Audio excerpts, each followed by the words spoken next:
Hari ini kita belajar bersama-sama di Yohanes pasal yang ketiga.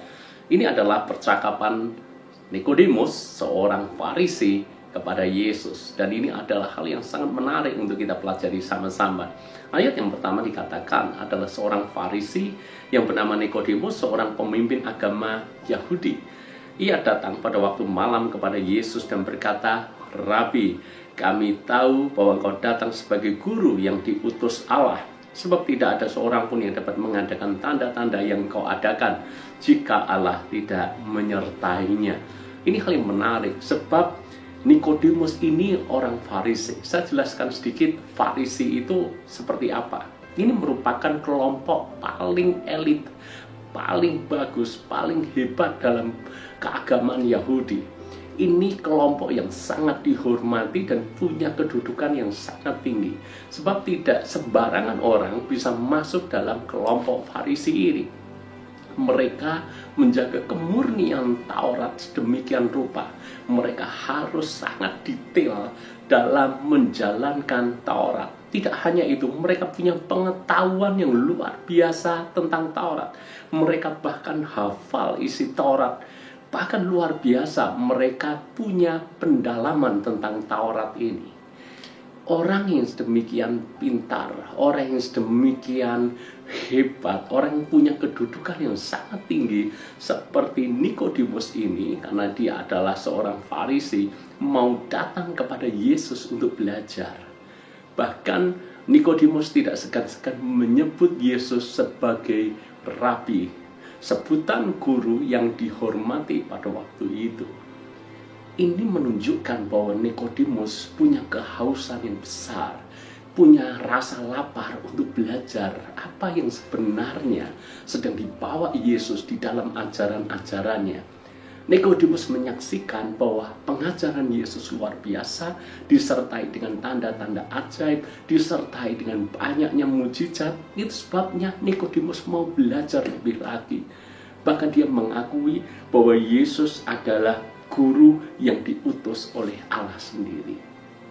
Hal pertama yang kita bisa pelajari dari Nikodemus adalah punya rasa lapar untuk belajar akan firman. Dia tidak menganggap dirinya sudah hebat, dia tidak menganggap dirinya sudah pintar, dia tidak menganggap seorang Farisi yang sudah tahu segalanya. Tetapi begitu dia mendengar ajaran Yesus, dia mau lebih dalam mengenal ajaran Yesus itu. Mari kita semuanya punya rasa lapar dan haus untuk belajar akan firman. Sekalipun mungkin kita sudah membaca Alkitab ini berulang kali, sekalipun kita sudah pelayanan di gereja, kita sudah menyampaikan firman Tuhan, kita adalah pengkhotbah, bahkan mungkin Anda yang mendengar video ini adalah seorang pendeta. Saya mengajak Anda semuanya punya rasa lapar dan haus untuk belajar firman Tuhan lebih dalam lagi. Karena kekayaan firman Tuhan ini tidak akan pernah habis untuk kita gali. Selalu ada yang baru, selalu ada yang baru. Jadi milikilah kerinduan, rasa lapar dan haus untuk belajar. Hal yang kedua kita bisa pelajari dari Nikodemus adalah orang yang sangat rendah hati. Dia punya posisi yang tinggi. Nikodemus juga orang yang sangat kaya, tetapi dia mau belajar. Dia mau merendahkan hati, bahkan menyebut Yesus Rabi. Artinya dia mengakui bahwa Yesus, dia mau belajar darinya. Ya, saudara-saudara, jadilah orang yang rendah hati. Jangan menganggap diri hebat, jangan menganggap diri luar biasa, lalu kemudian meremehkan orang lain yang ada di sekitar kita. Tapi milikilah kerendahan hati. Justru ketika kita rendah hati, kita banyak belajar. Dengan sikap rendah hati, kita banyak mendapatkan sesuatu. Pembelajaran-pembelajaran yang efektif itu terjadi kalau kita berani mengosongkan diri. Dan itu akan terjadi kalau kita rendah hati. Lalu kemudian apa akibatnya? Apakah Nikodemus hanya sekedar dia mendapatkan pengetahuan dari perbincangan dengan Yesus di malam itu?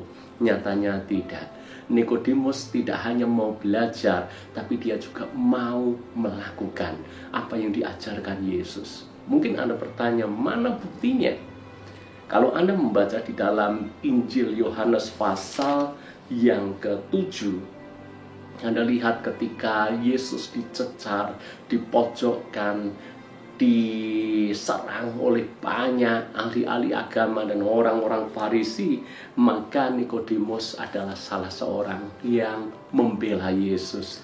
Bayangkan, banyak orang memusuhi Yesus, Nikodemus berani untuk membela Yesus. Kalau Anda baca di dalam Yohanes pasal yang ke-7, saya ingin baca ayat yang ke-50. Nikodemus, seorang dari mereka yang dahulu telah datang kepadanya, berkata kepada mereka, apakah hukum Taurat kita menghukum seseorang sebelum ia didengar dan sebelum orang mengetahui apa yang telah dibuatnya? Jadi Nikodemus membela Yesus. Ini hal yang menarik sekali. Nikodemus nggak takut dengan apa kata orang tentang dia, kenapa dia pro Yesus. Tapi dia tahu apa yang benar dan dia tahu apa yang harusnya dia lakukan. Bahkan Nikodemus juga saat Yesus mati di atas kayu salib adalah salah seorang yang berani menguburkan Yesus.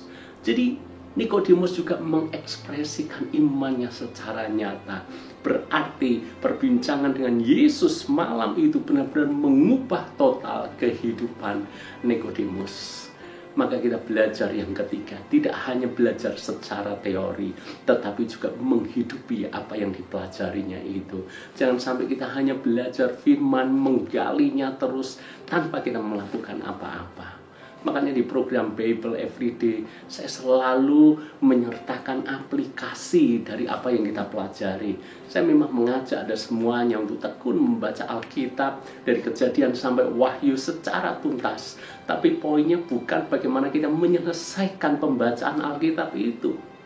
Kalau kita fokusnya hanya membaca hingga tuntas berkali-kali, apa bedanya kita dengan orang-orang Farisi? Mereka juga menyelesaikan kitab Taurat secara tuntas, bahkan mempelajarinya sangat detail, bahkan juga menghafal ayat-ayat di dalam Taurat. Kita tidak mau hanya belajar secara teori, tetapi kita juga mau praktek, kita mau melakukan apa yang kita pelajari. Maka dengan cara demikian kehidupan rohani kita pasti bertumbuh. Maka hari ini kita belajar 3 hal penting dari Nikodemus. Saya akan rekap kembali. Yang pertama, mari kita belajar untuk punya hati yang lapar dan haus untuk menekuni firman Tuhan, belajar firman Tuhan lebih dalam. Hal yang kedua yang kita bisa pelajari, jadilah orang yang rendah hati. Dan hal yang ketiga adalah jangan hanya sekedar kita belajar secara teori, tapi mari kita menghidupi apa yang kita pelajari itu. Jangan hanya kita menjadi pendengar firman Tuhan, tapi marilah kita menjadi pelaku akan firman Tuhan. Tuhan berkati.